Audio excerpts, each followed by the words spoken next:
Woodlands back in the 1970s. You may see a statue of him around here, or you see other places around campus, perhaps our Mitchell Lower School harkens his name and his family's name, but so too does the Mitchell Preserve, just right down here on Flint Ridge, right? Or the Cynthia Woods Mitchell Pavilion, which is the source of all the concerts that we have here.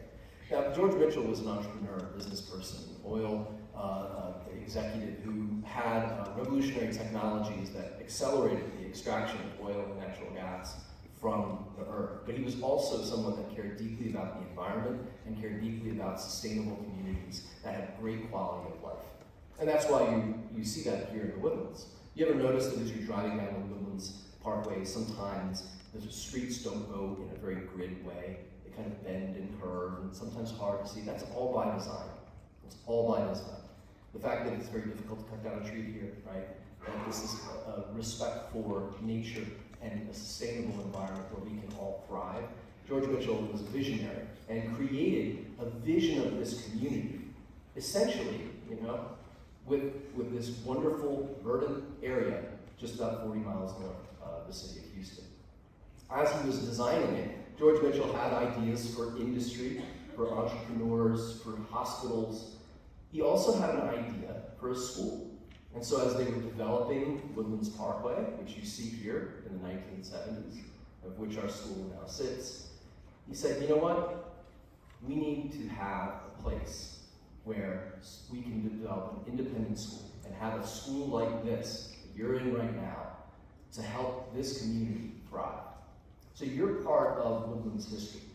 And as a result, George Mitchell, who also sent his kids to independent school, said, we want to create a place that's this school.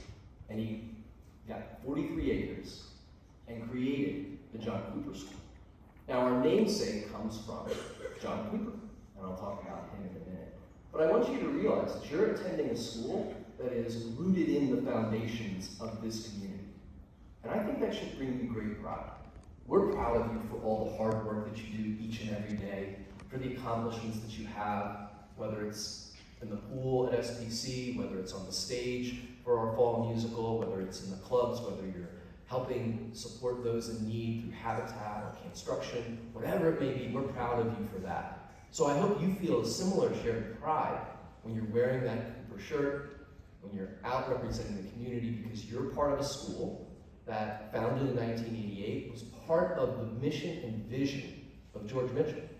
We're here through that vision. And as we look back and think about that history, I'm excited to start telling you today and in the months ahead about our strategic planning process going forward. We've been working on it since July.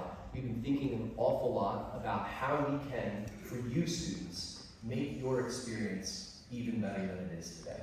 We think we have an excellent, transformative, positive experience today, but you know what? You have helped us get here. It's your insights, your perspectives, your feedback that help us get better. And over the next several months, we're going to be asking you for some input in different ways and formats. And I'm not sure how that's all going to work, but I wanted you to know that we're continuing to think about how we can improve and ascend as a school community.